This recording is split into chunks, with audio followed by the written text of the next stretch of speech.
Digamos que todo mamífero é um animal e que todo cachorro é um mamífero. Logo, todo cachorro é um animal, certo? Certo.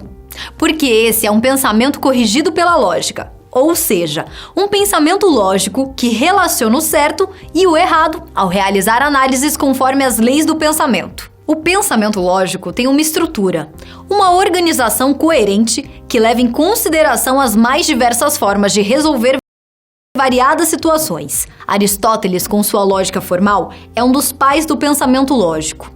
Muitos anos depois do filósofo grego, George Boole utilizou os estudos de Aristóteles para dar origem à lógica booleana. A lógica de Boole é embasada na lógica binária, que possui representatividades como falso e verdadeiro, ou 0 e 1, respectivamente. Há também os operadores, que são definidos como AND, que é a conjunção, OR, a disjunção, e NOT, a negação.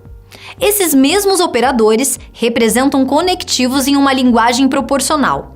Nesse caso, conectivo unário é a negação, não, e os conectivos binários são a conjunção e, a disjunção ou e a implicação então. Um conjunto de instruções que se relaciona de forma ordenada por meio de processos sistemáticos a fim de solucionar um problema é um algoritmo. Existem diversas formas de armazenar e relacionar a informação em um algoritmo, função que é realizada por variáveis, que podem ser do tipo numérica, literal ou constante. Também há operadores nos algoritmos, que nesse caso são divididos em 3 grupos: os operadores aritméticos, os lógicos e os relacionais. Existem ainda as atribuições, que são utilizadas nos algoritmos para determinar um valor a uma variável, ou até mesmo para determinar uma expressão. Nas linhas de comando dos algoritmos, podemos criar comentários que não são processados por eles. Podemos também descrever comandos de entrada e saída. Nesse caso, o comando escreva é a saída da informação na tela do computador, enquanto o comando leia representa a entrada de dados. Existe uma linguagem natural muito útil quando desenvolvemos uma aplicação computacional. Ela direciona de forma simples e eficiente as descrições dos problemas e suas soluções. Para transcrever a linguagem natural para a computacional e em seguida para um algoritmo, precisamos dos diagramas de bloco e pseudocódigos. Os diagramas de bloco são um conjunto de símbolos gráficos que representam ações específicas executadas pelo computador. Já o pseudocódigo é uma ferramenta que auxilia a programação. Existem diferentes formas de representar um pseudocódigo. O mais importante é que ele solucione o problema proposto. Agora é com você. Pesquise mais sobre o assunto e não deixe de estudar. Até a próxima!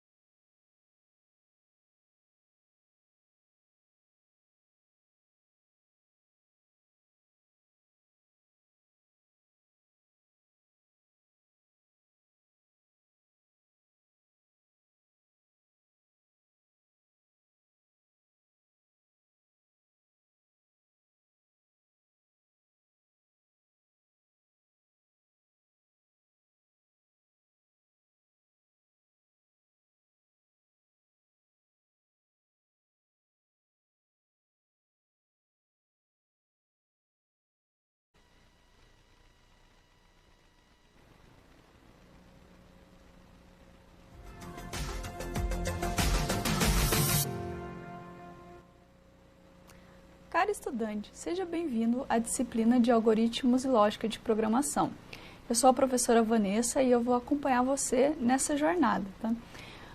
O mercado está muito aguçado, principalmente nesses últimos anos, né, com relação à necessidade de desenvolvedores, de programadores, e seja de qual área for. Seja uma área mais voltada à engenharia, uma área mais voltada a dados, a desenvolvimento web, desenvolvimento desktop. Então você, estudante, tem uma grande oportunidade na sua frente, que é investir, aprender lógica, aprender a programar e se desenvolver em alguma dessas áreas para conseguir ingressar no mercado de trabalho, numa grande empresa, com um cargo que você possa ter uma boa progressão da sua carreira. Então, convido você a acompanhar comigo e vamos aí aprender um pouco sobre a lógica de programação. tá? Vamos começar falando sobre a definição de lógica, né? Você já deve ter ouvido alguém falar assim, mas isso não tem lógica. Com que lógica você está me dizendo isso, né? Essa falácia do dia a dia, será que tem alguma coisa a ver com a nossa lógica de programação? A verdade é que tem, tá?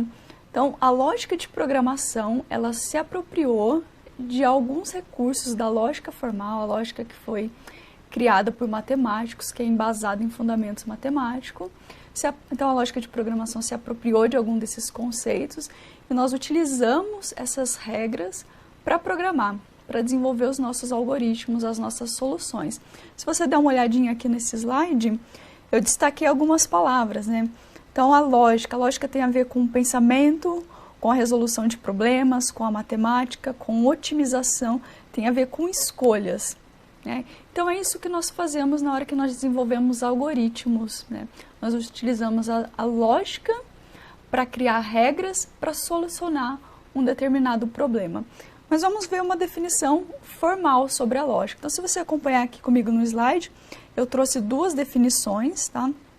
São autores voltados para a área de programação, né? Então, o primeiro autor, o Soares, ele fala que a lógica está relacionada à arte de pensar corretamente, né? E a segunda obra já fala que a lógica é a ciência que estuda as leis e os critérios da validade que regem o pensamento. Então, veja, nessas duas definições, mesmo sendo autores da área de computação, eles trazem a definição de lógica como definições associadas ao pensamento, a forma de organizar o pensamento. A gente ainda não falou de linguagem de programação, porque primeiro eu aprendo a pensar de maneira lógica, eu aprendo as regras que eu tenho que aplicar e depois eu escolho uma linguagem de programação para então desenvolver e implementar meu algoritmo. Então, enfatiza bem, lógica está associado ao pensamento, à organização do pensamento. Como eu vou resolver determinado problema, eu tenho que seguir uma sequência de passos para chegar. E essa sequência de passos tem que obedecer a uma sequência lógica, né? Uma ordem lógica de acontecimentos, né? No raciocínio lógico, que está embasado, né, nos fundamentos matemáticos, a gente tem conceitos básicos, né? Então, olha esse exemplo que eu trouxe aqui no slide, né? Eu tenho uma primeira frase que me diz, todo mamífero é um animal. Na segunda frase, todo cachorro é um mamífero. E uma terceira, portanto, todo cachorro é um animal, né? O que nós temos aqui são três proposições.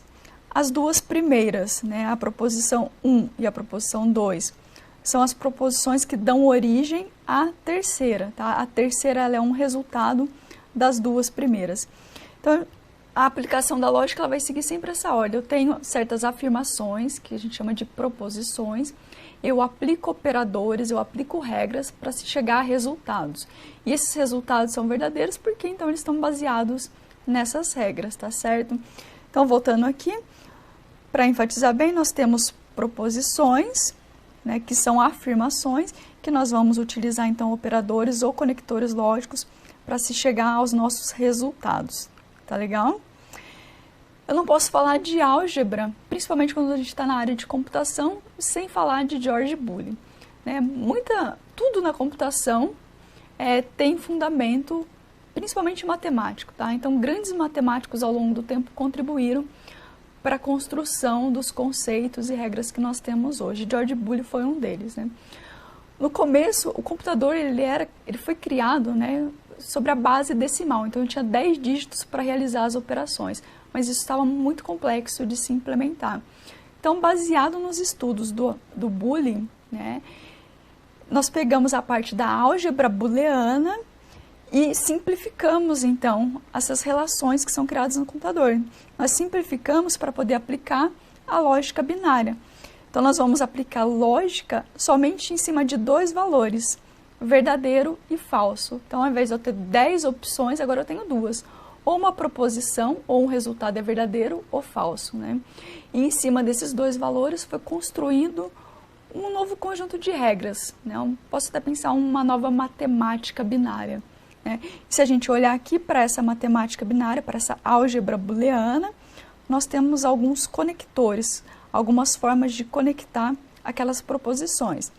As mais comuns, a conjunção, tá? Que é o AND, a disjunção, que é o OR, e a negação, que é o NOT. Né? Então, essas três aí vão nos dar o embasamento que a gente precisa para criar os nossos algoritmos e as nossas soluções computacionais. E um dos recursos, né, que nós temos para aplicar, para visualizar, né, a aplicação desses operadores é através da tabela verdade, que nós vamos entender ela aqui. Né? Então, dado duas entradas, nesse caso aqui eu chamei uma entrada de A e uma entrada de B. Tá? Então, de novo, uma entrada ela só pode assumir dois valores, ou ela é verdadeira ou ela é falso. Né? E testando aí aqueles conectores que nós vimos para essas entradas. Né? Então, nessa primeira linha aqui, se eu tenho uma primeira entrada que é verdade e uma segunda entrada que também é verdade, o resultado do operador AND é verdade. O resultado do operador OR também é verdade. E o NOT, o que o NOT faz? O NOT é um operador que ele inverte o valor da entrada. Então, se entrou verdadeiro, para o A, ele transforma em falso. Tá, ok? Vamos olhar aqui nossa segunda linha. Eu tenho verdade entrando na primeira entrada e falso entrando na segunda entrada. Né? O resultado da operação AND é falso. Então, verdadeiro e falso para a operação AND resulta em falso. Já para o operador OR, veja que resulta em verdadeiro. E o NOT, eu estou invertendo a entrada do A, então se entrou verdadeiro, está saindo falso. Tá? Então, assim, para a gente resumir e entender bem, o operador AND, ele vai ser verdade quando todas as entradas forem verdades. Tá? Então, vou combinar A e B e C e D. Isso só vai ser verdade se todas essas entradas forem verdades. Já o operador OR, ele vai ser verdade quando pelo menos uma das entradas é verdadeira. Então, se eu tiver o A verdadeiro, o B falso, o C falso, o D falso, o resultado do OR é verdadeiro, porque pelo menos uma delas é verdadeira. E esses conectores, eles têm tudo a ver, a gente vai utilizar muito quando nós estivermos implementando nossos algoritmos em uma linguagem de programação, tá ok? Então, aqui está, de novo, um resumo dos operadores, né? É importante a gente se atentar à ordem de precedência, tá? Existe uma ordem de preferência que eles vão ser aplicados, assim como acontece numa equação matemática, né? Aqui o que seria resolvido primeiro? Essa soma ou essa multiplicação? O que tem preferência? O que tem precedência? A soma ou a multiplicação? É a multiplicação, né? Então aconteceria primeiro essa multiplicação, 3 vezes 4, 12, e somaria com 2, que daria 14. Então, os operadores lógicos, eles também têm essa regra de precedência. Primeiro é feito o NOT, o segundo é o AND, o terceiro o OR, e o quarto é a implicação, que é o resultado de uma operação, tá ok? Então, se a gente quisesse construir um triângulo, né, obedecendo, aplicando essas regras lógicas, como que ficaria? Para construir um triângulo, a soma da distância, né, do comprimento de dois lados tem que ser maior que o terceiro lado. Então, a soma do primeiro lado com mais o segundo tem que ser maior que o terceiro. Qual operador nós usaríamos para construir uma regra? Né? Tem que ser o AND, porque a soma tem que ser maior nos três casos, no primeiro, e no segundo, e no terceiro, tá ok? Então, aqui eu deixo o exemplo para você. E é muito importante que você leia seu material e tente fazer os exercícios, tá? Aprender a programar demanda prática, demanda aí uma disponibilidade da sua parte em aprender. E eu te garanto que vale a pena no mercado de trabalho. Te vejo na próxima aula.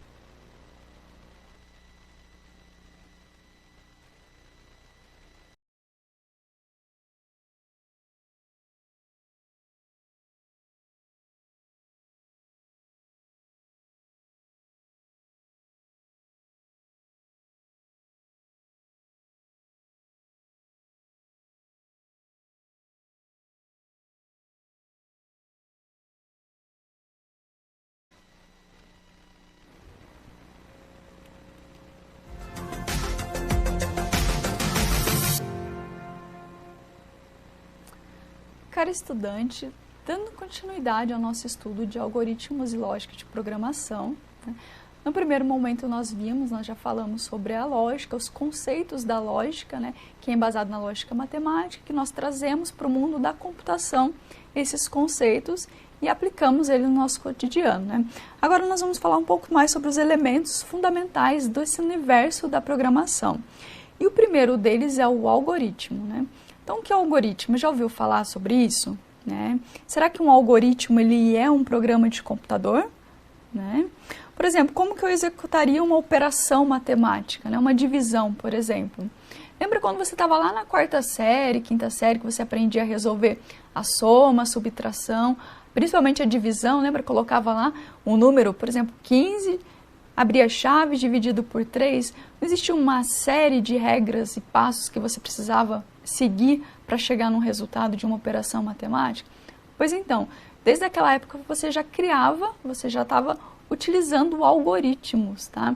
Então o algoritmo ele não é uma definição da computação. O algoritmo ele é uma sequência de passos que nós vamos seguir para resolver um determinado problema. E olha como as coisas começam a se encaixar. Essa sequência de passos precisa ter uma ordem e regras lógicas para que eu chegue no resultado que eu quero, tá? Mas algoritmo, então, para a gente é simplesmente uma sequência de passos que eu vou seguir para chegar no meu resultado, tá? Falando especificamente agora de um algoritmo computacional. Todo algoritmo a gente consegue resumir ele, né, numa visão macro em três momentos, né? O primeiro, com relação às entradas de dados que vão chegar nesse algoritmo, né? Essa entrada ela pode vir de um banco de dados, ela pode vir de um formulário da web. Na nossa disciplina, né, como nós estamos aprendendo as regras, a lógica de programação, as nossas entradas elas vão vir ou de variáveis que nós vamos digitar, por exemplo, idade igual a 18, né? Eu estou fornecendo esse dado de entrada. Ou então nós vamos pedir para o usuário digitar um valor. Qual a sua idade? Então essas vão ser as duas formas de entrada para os nossos algoritmos. Voltando aqui para o slide, a partir do momento que eu tenho todos os meus valores de entrada, então eu passo para a sequência de processamento. Então aqui eu vou aplicar uma série de regras que vão me permitir processar esses dados para eu chegar então na saída que eu quero, no resultado que eu espero que o algoritmo me devolva, tá ok? Então todo algoritmo ele tem entrada, processamento, saída, tá? A entrada em diversas fontes, processamento, diversas técnicas que nós vamos aplicar para resolver o nosso problema, e a saída, no nosso caso, a gente vai sempre imprimir na tela do computador, mas eu poderia, por exemplo, jogar a saída também para um banco de dados, tá ok? Mas então a entrada, processamento e saída, tá? Ok, eu recebo então dados de entrada, que eu digito ou que o usuário digita. Mas aonde esses dados eles são guardados? Já ouviu falar da memória RAM? Né? Quando a gente vai comprar lá um computador, tem lá, qual é o processador? Core i5. Quanto de memória RAM? 4 GB, 8 GB, 16 GB, né? O que tem a ver essa memória RAM com a programação, com o nosso mundo aí da computação? Quando nós estamos criando, né, soluções e mesmo usando o computador, espaços são reservados aqui nessa memória RAM, tá? Então tem espaço para um programa, para outro, para outro. E esse espaço, obviamente, ele é limitado, né? Quando eu compro um computador com 4 GB de memória RAM, significa que eu posso pôr 4 GB de dados ali nessa memória que é temporária. Quando o computador é desligado, tudo que está aqui é apagado, tá? Então é uma memória temporária. E onde que entra a variável nisso? Quando eu crio uma variável, por exemplo, uma variável chamada valor 1, que recebe aí 5 mais 3, recebe o valor 8. O que acontece, né, no algoritmo? Ele vai lá na memória RAM vai ser alocado um espaço para ser guardado esse valor, tá ok? Então, por exemplo, aqui criando a variável idade, que recebe o valor 21. Lá na memória RAM, então, é reservado um espaço e é colocado esse valor lá dentro. E é óbvio, né, nós já estamos no nível de hardware, então eu estou falando de zeros e uns, que é o que o computador de fato entende. Por mais que a gente programe num alto nível, né, numa linguagem próxima à linguagem humana, o computador somente entende zeros e uns. Então existe um trabalho aí de tradução do que a gente escreve para o que acontece internamente no computador. Então variável ela é um espaço alocado na memória RAM, onde eu vou guardar esses dados de forma temporária. Se eu desligar o computador, tudo que está na memória RAM é apagado, tá ok? Mas é um recipiente, eu tenho a memória RAM, eu vou lá, eu separo um espacinho, eu falo, quero guardar valores dentro desse espaço, tá ok? Isso é uma variável dentro de um algoritmo, tá? Voltando aqui para o slide, esses espaços que eu vou alocar na memória RAM para guardar tipos de dados, né? Muitas vezes eu tenho que dizer qual é o tipo do dado que eu quero guardar lá dentro, né? E a gente pode ter o tipo numérico, né? Que é dividido em números inteiros, então exemplos aí de número inteiro, idade, quantidade de filhos, né? E os números reais, lá do conjunto dos reais da matemática, né? Que são os números com vírgula. Então, por exemplo, a altura de uma pessoa, o salário, o peso, né? Então, numérico a gente divide em dois grandes tipos, inteiro e real. As variáveis do tipo literal, que nós chamamos de string, né? Que vão guardar textos, nome, endereço. E nós temos ainda as variáveis do tipo lógico, que são as variáveis booleanas, que elas vão guardar dois valores, sim ou não, 0 ou 1, true ou false, tá? Nós podemos encontrar essas definições, aí, essas palavras, quando a gente olha para a literatura, tá? Mas variável booleana é uma variável que vai guardar ou verdadeiro ou falso, um dos dois, binário. Lembra da lógica lá de Boolean, né? Álgebra booleana, variável booleana, né? Dentro do algoritmo, nós podemos aplicar operações, né? Então, eu tenho os dados já da minha entrada, então eu preciso processar esses dados. Como que eu processo? Por meio de operadores aritméticos, isso mesmo, os operadores lá da matemática. Então, eu posso somar, subtrair, multiplicar, dividir, e talvez um que seja novidade para você é o operador mod, que ele vai guardar o resto de uma divisão, tá? Então, aqui um exemplo. 10 dividido por 3 daria um número com casa decimal, correto? O que o mod faz? Ele divide pelo valor inteiro, né? Então, 10 dividido por 3 dá 3 e sobra 1, tá? Então, o mod ele vai guardar 1, o resto da divisão. Então, ele pega uma divisão, pega o número inteiro e guarda esse resto. Nós também temos operadores relacionais, que me permitem comparar valores, também da matemática, né? Eu posso ver se o número é maior, se é menor, se é maior ou igual. Olha o ou aqui, né? Se é menor ou igual. E talvez o que seja novidade para você dentro dos algoritmos são essas duas notações de igual, que eu quero comparar se um valor é igual a outro. Eu uso dois iguais. E se eu quero comparar se ele é diferente, então eu uso o sinal de maior e menor juntos, tá ok? Então, esses são os operadores relacionais. Para eu atribuir um valor para uma variável, nós usamos essa setinha aqui, indicando que eu quero atribuir o resultado desta soma dentro de uma variável chamada nota, tá? Então, é a mesma ideia da representação matemática, né? Na matemática eu não teria nota igual N1 mais N2. Então, no algoritmo eu uso essa setinha indicando que eu vou guardar o resultado do lado esquerdo aqui da minha operação, tá ok? Então, algoritmo tem entrada, processamento e saída. Entrada eu vou guardar dentro de variável, né? O processamento, até o momento nós vimos que eu consigo processar utilizando operadores matemáticos e operadores relacionais. É só isso, professora? Não. Conforme nós vamos avançando nas aulas, nós vamos conhecendo mais técnicas que nós podemos utilizar nesse momento de processamento, tá ok?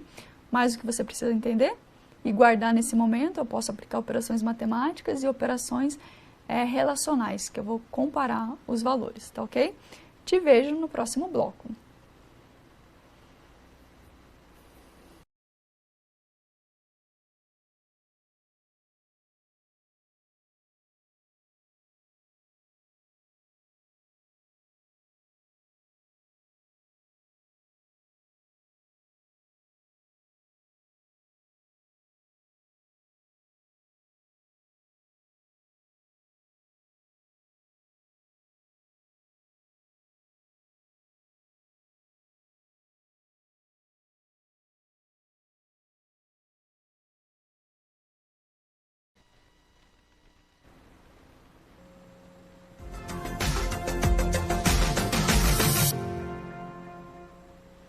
Olá, cara estudante, dando continuidade ao nosso estudo de algoritmos e lógica de programação, né? Então, nós já entendemos o que é a lógica formal, a lógica no mundo da computação. Já vimos o que é um algoritmo, uma sequência estruturada de passos, que eu vou aplicar regras para chegar no meu resultado, né? Um algoritmo, ele tem entrada, processamento e saída. E nós já vimos que para eu processar, eu posso utilizar operadores matemáticos e relacionais, né? Até o momento, então, nós já entendemos todos esses passos, né? Mas como que eu represento um algoritmo, tá? Já entendi que eu posso usar esses recursos, mas como que eu vou começar a desenvolver meus algoritmos?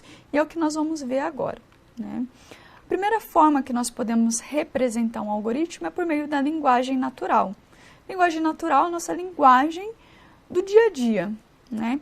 Então, eu começo aqui, eu tenho um exemplo de um algoritmo que vai somar 2 valores, né? Então, eu falo assim, olha, eu vou começar um algoritmo.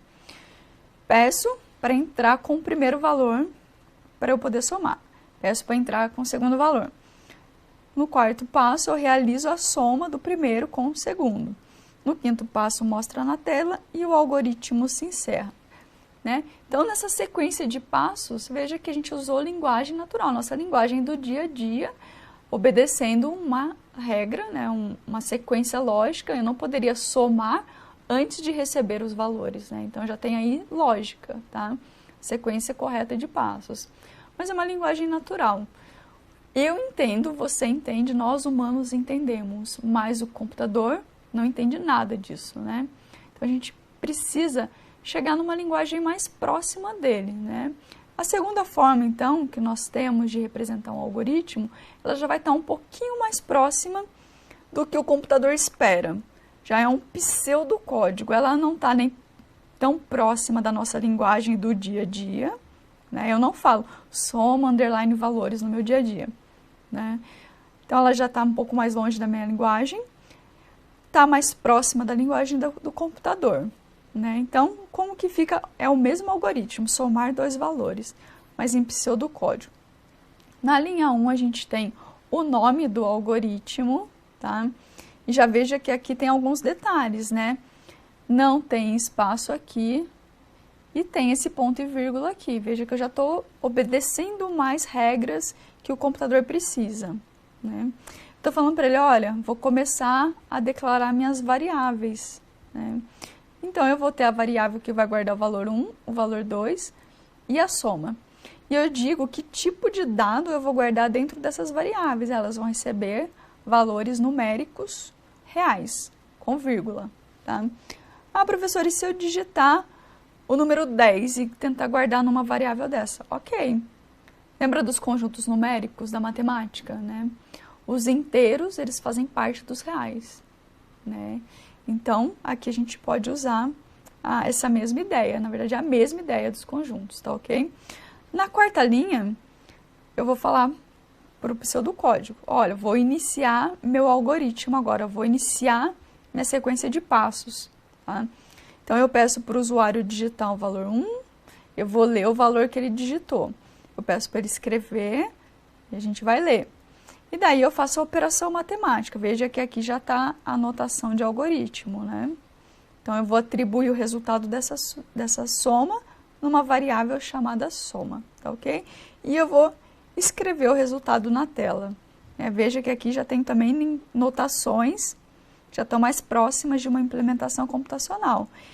As strings, os textos estão entre aspas, eu tenho aqui comandos, né? Eu tenho aqui uma string entre aspas, vírgula, uma variável, né? Então, aqui já estou bem próxima da notação que uma linguagem de programação vai me exigir, né? E aqui simplesmente avisando que eu vou terminar o algoritmo.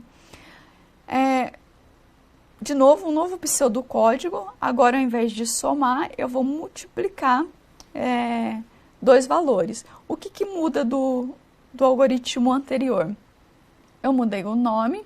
Veja que a sequência de passos é a mesma. Nome do algoritmo, seção de variáveis, início do algoritmo. Solicito para o usuário, né, alguma informação, guarda essa variável, esse valor que ele digitou em alguma variável, né? armazeno aí o resultado da operação por meio do operador, né, de atribuição, e aqui eu estou mudando a multiplicação. Tá? Então, o pseudocódigo, né, ele já vai estar mais próximo da linguagem, da notação, para eu implementar numa linguagem de programação, mas já não está tão próximo da nossa linguagem, né? Já tem que tomar cuidado com as vírgulas, ponto e vírgula, string entre aspas. Já aparecem comandos, escreva, leia, a atribuição, né? Então, mas já fica mais fácil na hora da gente implementar, tá ok? E tem uma terceira forma, que é muito utilizada, tá? Principalmente no começo de um projeto, né? Que a gente precisa ter uma visão geral de onde a gente quer chegar, que é o fluxograma. O fluxograma, então, ele é uma combinação de diagramas, tá? Então, aqui, ó, o mesmo algoritmo que soma dois valores, só que agora é em fluxograma. Veja que a seta no meio, ela indica a direção de execução. Veja que eu estou vindo para cá, essa é a sequência da execução. Não coube aqui, né? Então, eu vim aqui para essa sequência aqui. Tá? Então, essa é a ordem de execução. Início, seção de declaração de variáveis. Aqui eu estou solicitando para ele digitar um valor. Estou lendo e guardando na variável o valor que ele digitou. Solicitando outro valor, guardando dentro da segunda variável, né? Fazendo o processamento e exibindo o resultado na tela. E o fim do algoritmo. Veja que para cada função apareceu um diagrama diferente. O início e o fim, essa bolinha oval, né? Processamento foi sempre esse retângulo aqui, ó. Aqui eu tenho um processamento, aqui eu tenho um processamento. Então, alocar espaço na memória para as variáveis é um processamento. Impressão na tela é esse diagrama. Guardar o valor digitado por um usuário na variável, esse outro diagrama. Tá? Esses são os principais. Existem outros fluxogramas? Existem. Tá? No seu material você vai encontrar as outras formas, outros diagramas, tá? Mas os que você vai usar com muita frequência é impressão na tela, leitura e armazenamento em variáveis, processamento, o de início e fim, e o que nós vamos só introduzir agora, que é a tomada de decisões, né? Então, se eu crio algoritmos para resolver problemas. E resolver problemas implica em tomar decisões. Só para a gente começar a se acostumar com essa ideia que a gente vai se aprofundar, né? Aqui eu trouxe já o diagrama da decisão. Então, veja que ele é um losango, né? E ele vai ter duas opções, sim ou não. Então, dado uma decisão, dado uma condição, por exemplo, aqui no nosso exemplo, o número 1 é maior que o número 2, só tem duas respostas, sim ou não. Se ele for sim, o fluxograma segue por aqui, se ele for não, o fluxo muda. Então, veja que a tomada de decisões tem a ver, ela vai influenciar no fluxo que o algoritmo vai seguir. Aqui um exemplo, né, só para a gente começar a se acostumar com as decisões, onde eu leio a idade de uma pessoa e eu vejo se essa pessoa é maior de idade ou não. Então, se a idade é maior ou igual a 18 anos, eu imprimo uma mensagem falando que a entrada dessa pessoa é permitida. Se a idade não é maior e nem igual a 18, então eu imprimo uma mensagem falando que a entrada dessa pessoa não é permitida, né? Então, aqui eu fico por aqui, né, nessa primeira sessão, tá? Nós já vimos os algoritmos, lógica, começamos a aprender os operadores que eu posso utilizar. Nas demais aulas, agora a gente vai aprofundar esses conhecimentos e conhecer mais técnicas para desenvolver algoritmos um pouco mais complexos e que resolvam aí uma gama enorme de problemas. Te vejo na próxima aula.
Programar é incrível, né? Sempre uma descoberta nova. Você sabia, por exemplo, que as decisões que um algoritmo toma são possíveis por meio das chamadas estruturas de decisão? Essas decisões são do tipo binárias, porque para uma dada condição, ela pode ser apenas verdadeira ou falsa. No geral, é atribuído ao resultado verdadeiro o valor de 1 e ao falso o valor de 0. A partir de uma decisão, um determinado trecho do código é executado e outro não. Existem 3 tipos de estruturas de decisão. A estrutura de decisão pode ser condicional simples, quando só existe tratamento caso a condição seja verdadeira, condicional composta, quando existe um tratamento se a condição for verdadeira e outro se for falsa. E a estrutura condicional do tipo seleção de caso, quando apenas uma de uma série de opções deve ser escolhida. Programação tem diversos detalhezinhos que me intrigam. Por exemplo, existem trechos inteiros de código que muitas vezes têm que ser executados repetidamente. Para selecionar esses trechos, são usadas as chamadas estruturas de repetição, que são controladas por variáveis. Essas variáveis são usadas pelo chamado teste condicional, que controla o ciclo de repetição e, em alguns casos, funciona como um contador para a quantidade de repetições. O teste condicional, além de determinar quando a repetição deve parar, classifica o tipo de estrutura de repetição. A estrutura de repetição pode ser do tipo com teste no início, quando a condição que determina se o trecho deve ou não ser repetido é testada antes da execução. Pode ser também uma estrutura de repetição com teste no final, quando a condição é testada depois da execução. Ou ainda, uma estrutura de repetição com variável de controle, que é usada quando é sabido o número de vezes que o bloco se repetirá e quando é preciso controlar o valor inicial e final da repetição. Tirando o hardware, tudo em um computador são dados que são organizados por meio das chamadas estruturas de dados. Uma das estruturas mais utilizadas é a variável composta, mas existem outras. Eu vi uma reportagem incrível sobre o assunto outro dia e queria compartilhar com você. Vamos ver? Trânsito intenso, carros parados, caos em uma avenida de uma grande cidade? Não. Trata-se da porta de uma escola em um dia de semana. Foi para evitar situações como estas que o aplicativo Filho Sem Fila foi criado. Uma solução mobile simples que reduz em até 70% o tempo de espera dos pais pelos filhos na porta dos colégios. Geralmente nas escolas, o pai chega na porta da escola, o inspetor olha, passa um rádio para dentro, aí vai começar a procurar a criança.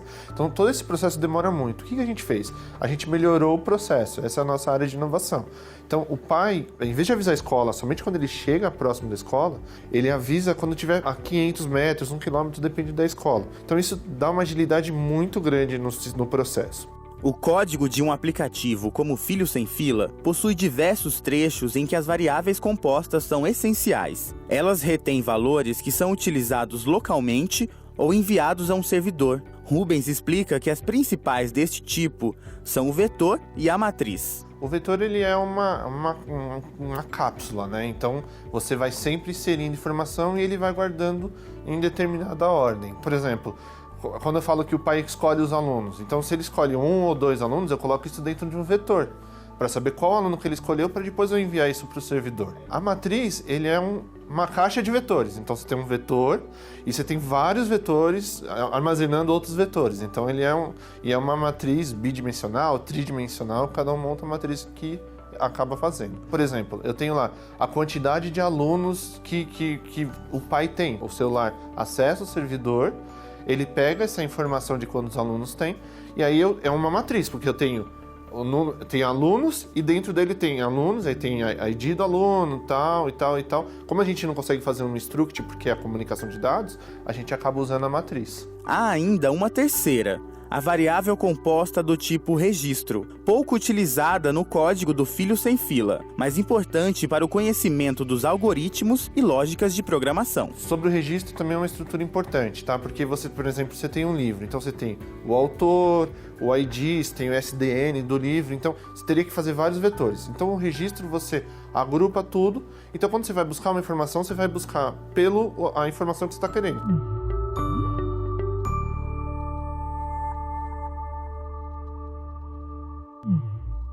Conhecer a fundo estrutura de dados é meu próximo desafio, que na verdade vai ser um grande prazer. Faça como eu e se aprofunde também no mundo da programação. Bom, deixa eu voltar para os meus estudos aqui. Até a próxima!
Olá, caro estudante, seja bem-vindo a mais uma sessão, que vamos estudar sobre os algoritmos e a lógica de programação.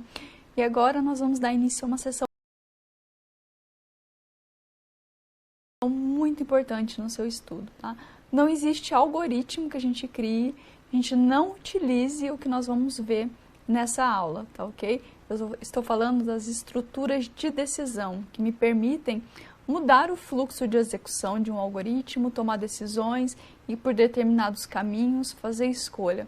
Então, como eu já disse para você, criamos algoritmos para resolver problemas e resolver problemas implica em tomar decisões, tá? Escolher um caminho e não o outro, tá ok? Então, acompanhe comigo essa aula, tá? Um algoritmo, por padrão, ele tem uma execução sequencial de passos, né? Então, dado um determinado algoritmo, uma sequência de passos, ele vai seguir essa sequência numa ordem, na ordem que foi escrita. Primeira linha, segunda linha, terceira linha. E a única coisa que pode mudar esse fluxo de execução é uma estrutura de decisão, tá ok? Então, aqui eu trouxe no nosso slide a primeira estrutura condicional que nós vamos aprender, que é a estrutura condicional simples. Então, aqui primeiro, nessa primeira parte, essa estrutura simples, representada em forma de fluxograma. Então, eu tenho uma condição aqui. Por exemplo, o número 1 é maior que o número 2, a idade é maior ou igual a 18 anos, E na estrutura condicional simples, se essa condição for verdadeira, eu executo uma série de comandos. Se essa condição não for verdadeira, aí eu encerro aqui, eu não faço nada, tá? Eu só vou ter um tratamento para a condição quando ela for verdadeira, tá? E aqui nessa parte de baixo, o pseudocódigo, então, dessa estrutura condicional simples, tá? As palavras reservadas, os comandos que a gente usa para criar essa estrutura condicional é o se. Então, se o número 1 for maior que o número 2, então faça uma série de comandos. Por exemplo, faça a soma, faça a multiplicação. Mas e se não for? Não acontece nada, veja que acaba aqui. Se a condição for verdadeira, então faço os comandos. E fim, não faço mais nada, Então, essa é uma estrutura condicional simples, tá ok? Vamos ver um exemplo para ficar bem claro a estrutura condicional simples, Então, aqui eu vou ler uma conta, tá? O valor de uma conta digitada pelo usuário, tá? Eu vou ler. Se essa conta tiver dentro de um requisito, do critério que eu vou colocar aqui embaixo, tá? Ela vai receber um desconto. Então, eu leio a conta, veja que eu estou aplicando um desconto 0. Agora eu vou fazer um teste. O dia do mês é 10. Se o dia do mês for 10 verdadeiro, veja que vai ser aplicado um desconto nessa conta, tá? Mas e se o dia não for 10? Se eu tiver no dia 1º, então o fluxo vem para o lado falso e não acontece nada, eu não tenho um tratamento, eu não tenho um bloco de comandos para essa condição falsa, tá? E em pseudocódigo, eu tenho o início, eu falo, vou começar um bloco de variáveis, crio as variáveis conta e desconto, que são do tipo real. Eu leio a conta, então conta, sei lá, R$100. O desconto, a princípio, é 0. Se o dia for 10, então é aplicado o desconto e fim. E se o dia não for 10, não acontece nada nessa condicional simples. Veja que eu só tenho o tratamento para a condição verdadeira, tá? Então, resumindo, estrutura condicional simples, eu só tenho um bloco de comandos quando a condição é verdadeira, tá? Então, condicional simples, bloco de comandos, se condição verdadeira, tá ok? Mas isso não é suficiente para nós resolvermos os nossos problemas, né? Muitas vezes eu quero ter um tratamento se a condição for verdadeira e outro tipo de tratamento se a condição for falsa, né? Então, eu preciso da estrutura condicional composta, que é o que nós temos aqui nesse segundo slide. Se você observar o fluxograma, né, eu tenho aqui a minha condição. Se a minha condição for verdadeira, eu faço o bloco de comandos 1. Né? Se ela não for verdadeira, eu venho para o bloco de comandos 2. Tá? Eu vejo que agora aparece 2 blocos, um para sim e um para não. Né? E a gente consegue aí tratar com uma maior complexidade, né, as tomadas de decisão. Como que fica o pseudocódigo da estrutura condicional composta? Eu tenho o se e o então, normal, como nós já tínhamos, mas aparece uma nova palavra, um novo comando, o senão. Né? Veja como tem muita lógica, como que a gente fala no nosso dia a dia. Se o estudante é maior, tem idade maior do que 18 anos, então ele pode entrar num determinado evento. Se não, ele não pode entrar. Né? Tem muita lógica. E aquela lógica da falácia, a gente vendo ela aí sendo aplicada na programação. Então, se a gente voltar aqui para o nosso pseudocódigo, então, se a condição for verdadeira, então faça 1. Se não, faça o bloco de comandos 2 e fim. Né? Então, o que aparece de diferente é o comando senão. Então, para a gente ver um exemplo, né? Então, imagina que eu tenho uma peça sendo produzida, né? E a área dessa peça ela precisa ter 16 centímetros quadrados, né? Para ela passar pelo controle de qualidade. Se ela tiver essa mensuração, ela está apta a ser enviada para a loja. Se ela não tiver, ela precisa ser descartada. Então, veja aqui, eu tenho a condição, o teste, a área é igual a 16? Sim ou não?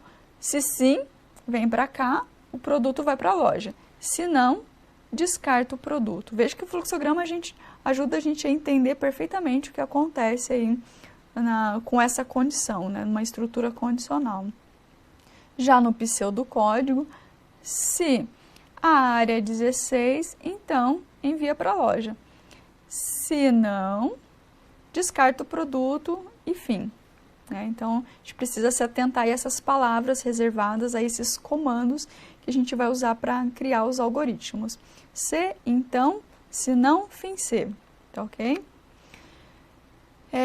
Nós podemos combinar operadores relacionais e lógicos, né, na hora de tomar a decisão. Então, posso construir uma estrutura condicional combinando operadores lógicos e relacionais. Isso me permite aumentar a complexidade, né, do problema que eu quero resolver e da tomada de decisão que eu preciso implementar. Veja aqui nesse exemplo, né?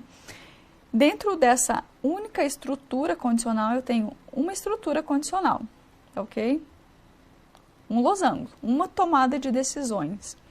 Mas nessa tomada de decisão, eu preciso avaliar duas condições. Se o número 1 é maior do que 10 e se o valor 1 é menor ou igual a 100. Então, veja aqui, como eu estou usando o operador AND, o E, quando que essa condição vai ser verdadeira? Quando a primeira, quando esta daqui e essa daqui forem verdadeiras. Olha lá a tabelinha verdade que a gente viu sendo usada aqui.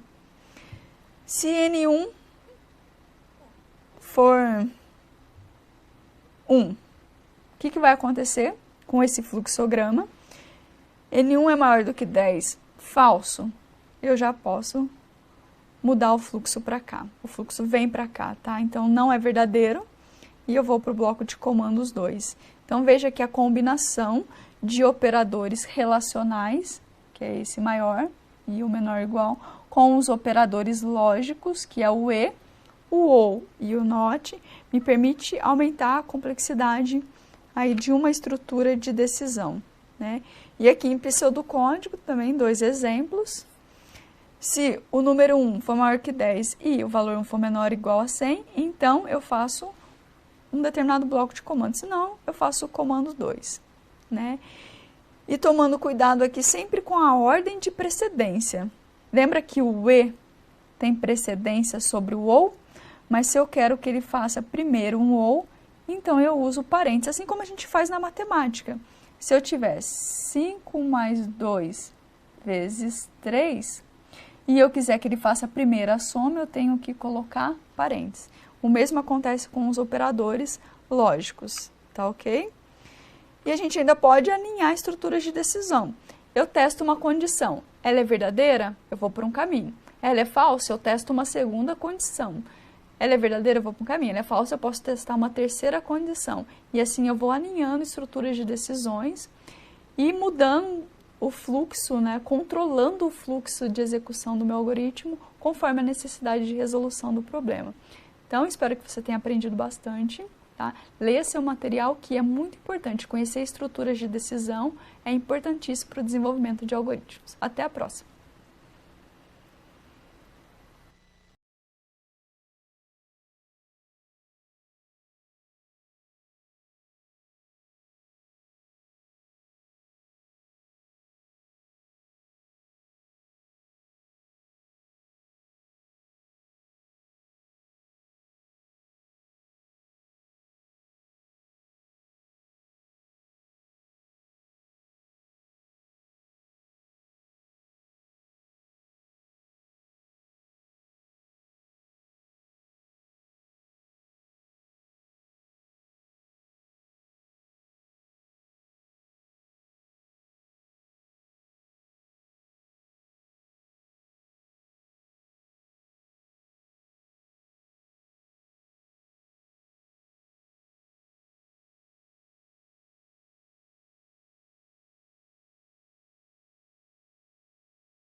Caro estudante, seja bem-vindo.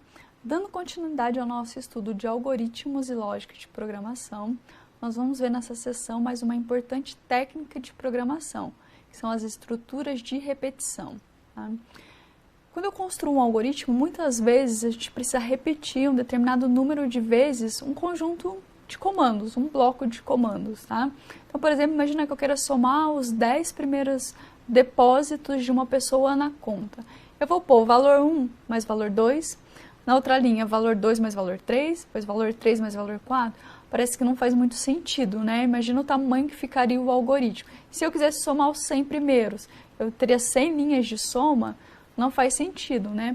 Não faz mais sentido pensar em algo que se repita, né, por um determinado número de vezes, com o determinado comando que eu preciso. E é exatamente sobre esse recurso, sobre essa técnica de programação que nós vamos falar nessa aula. Nós vamos ver quais opções eu tenho de estrutura de repetição, como e quando utilizar cada uma, tá ok? A primeira estrutura de repetição que nós vamos ver, né, está representada nesse fluxograma. E veja que eu começo o fluxograma por aqui. Eu começo com um teste, né? E daí esse teste vai ter duas respostas, como nós já vimos, né? Um teste binário, ou o resultado vai ser sim, ou o resultado vai ser não.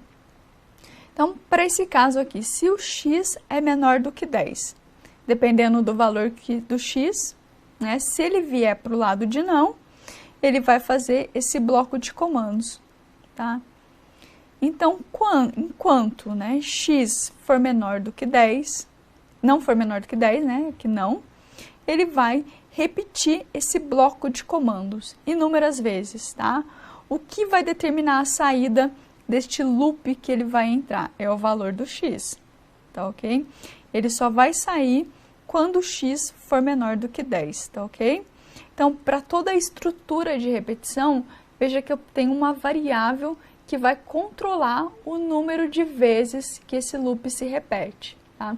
Se eu não coloco uma variável de controle, o loop ele pode entrar, né, num número de execuções infinitas e travar o computador. E simplesmente vai travar, você vai ter que reiniciar a sua máquina, tá?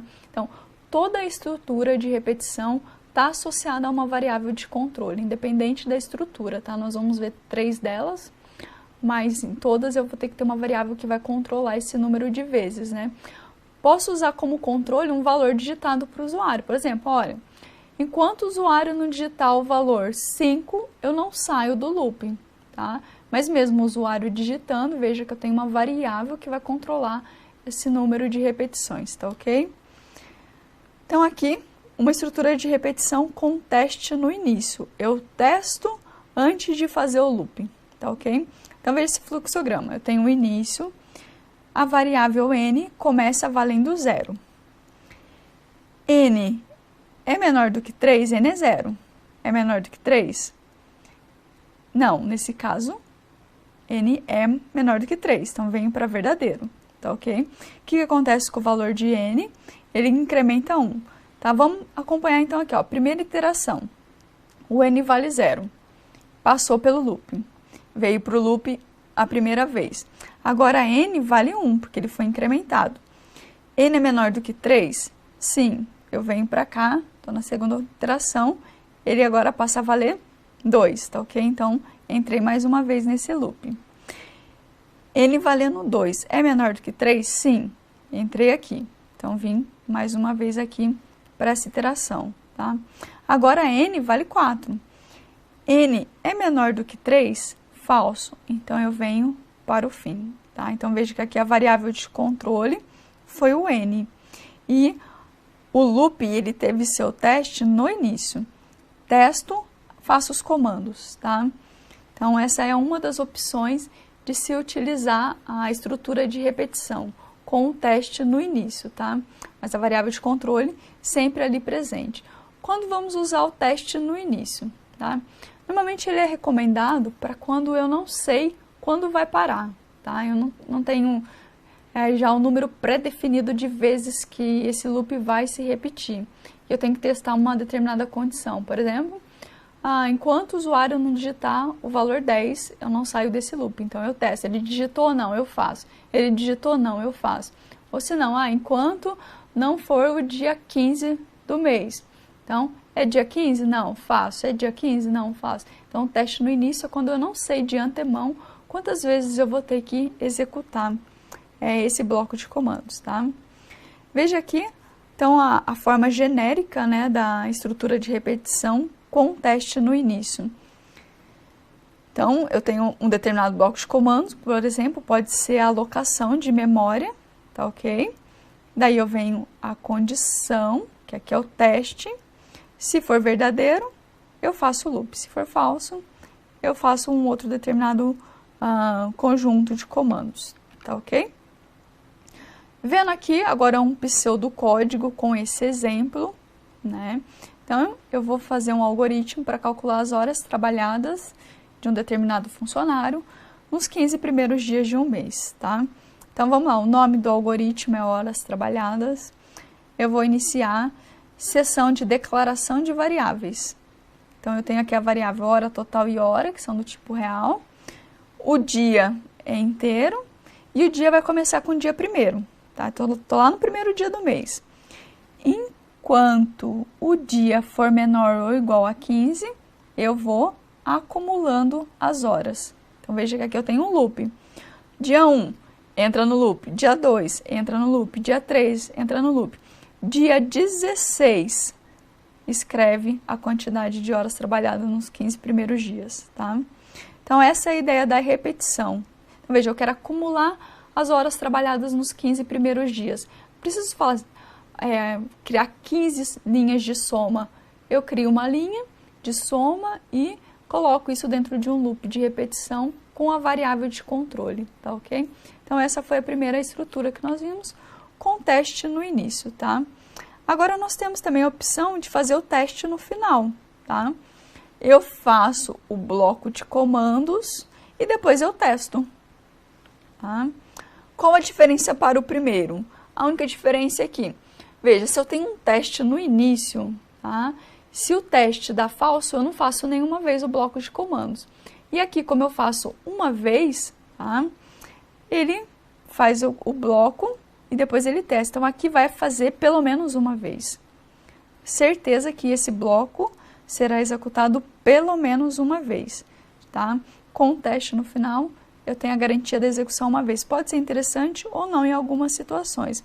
Particularmente, não vejo tanta a utilização com o teste no final no mercado de trabalho, tá? Nós utilizamos mais o teste no início e uma outra estrutura que nós vamos ver na sequência. A estrutura de repetição com variável de controle. Essa estrutura, sinceramente, é a que nós mais utilizamos no nosso dia a dia, tá? Quando eu vou utilizar essa estrutura? Quando eu sei quantas vezes eu quero repetir, tá? Eu quero contar as horas trabalhadas dos 15 primeiros dias do mês. Essa estrutura é a mais recomendada, tá? Então, como que ela funciona? Tem alguns parâmetros que são obrigatórios e que eu destaquei aqui nela, né? Eu vou usar primeiro, olha os comandos. Para, de, até, qual passo, faça e o fim. Vamos entender, tá? O comando, então, é para. A variável de controle, por exemplo, aqui embaixo eu usei a variável de controle x, que vai de 1 até 5, incrementando de 1 em 1. O que eu vou fazer? Eu vou escrever x. Tá? Eu poderia somar, fazer qualquer outra coisa. Então, veja que aqui, em uma única linha, eu determino o começo, o final e qual o incremento. Eu poderia incrementar de 2 em 2. Poderia incrementar de 3 em 3. Né? Então, em uma linha, eu já resolvo esses 3 critérios. Início, final e de quanto em quanto eu vou incrementar. Então, essa estrutura ela é muito utilizada. Tá? Reescrevendo o algoritmo das horas trabalhadas, para essa nova estrutura de repetição, veja que aqui, ó, para o dia, que vai do dia inicial, que o usuário vai digitar, até o dia final, incrementando de 1 em 1, ele vai fazer esse bloco de comandos, né? Então, aqui eu coloquei de uma maneira que o usuário vai poder escolher quais dias ele quer somar. Ele quer somar do dia 10 ao dia 20, quantas horas ele trabalhou. Então, ele pode escolher, tá ok? Então, a estrutura de repetição com variável de controle, a gente vai usar o comando para, né? E dentro de uma única linha escolher o começo, o final e de quanto em quanto eu vou incrementar, tá? Essa estrutura é muito importante que você entenda, ela é, sem dúvida, a mais utilizada, tá? Ela e a com o teste no início também pode ser muito utilizada, mas essa normalmente ela é mais utilizada porque a gente sabe quantas vezes eu quero iterar sobre um determinado comando, tá? Então, nessa aula eu fico por aqui, espero que você tenha aprendido. Leia seu material e faça os exercícios, porque é um conceito muito importante dentro dos algoritmos de programação. Até a próxima!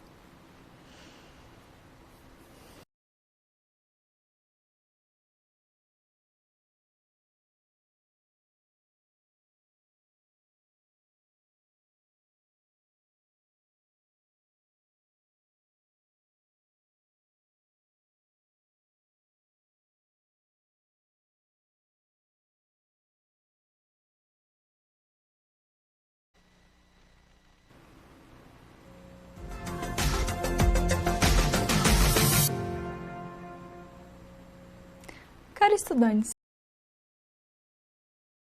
seja bem-vindo a mais uma sessão da disciplina de Algoritmos e Lógica de Programação.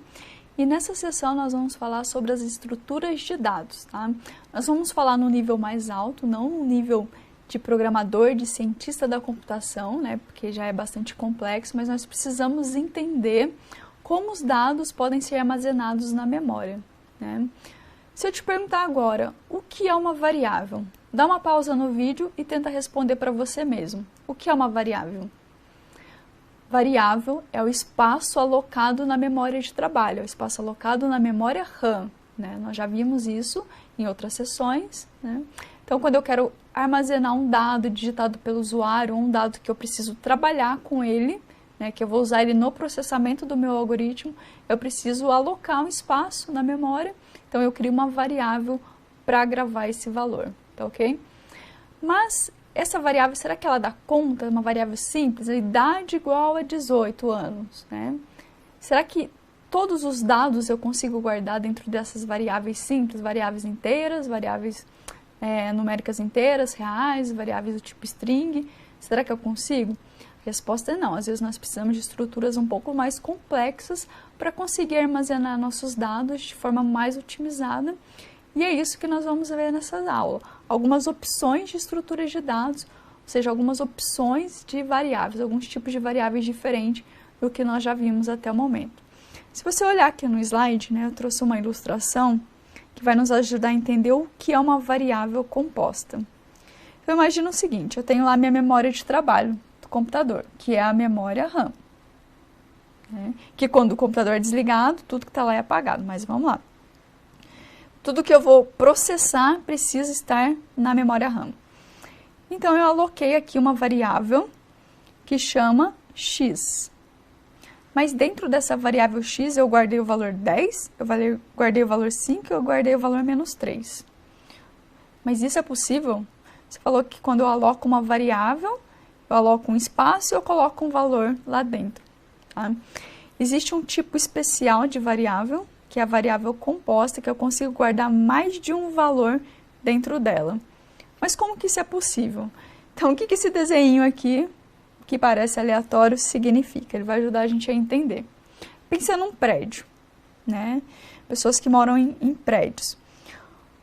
Quando elas vão colocar o endereço lá, fizeram uma compra na internet, precisa colocar o endereço. Todo mundo que mora nesse prédio, vocês concordam comigo que vão colocar a mesma rua, o mesmo bairro e o mesmo número? Moro na Avenida Paulista, número 1000. Todo mundo que está lá nesse prédio tem este endereço. O que difere um morador do outro? Né? Não é o apartamento, só o apartamento. Então, eles têm o mesmo endereço e o que muda é o complemento. A ideia é o mesmo para variável composta.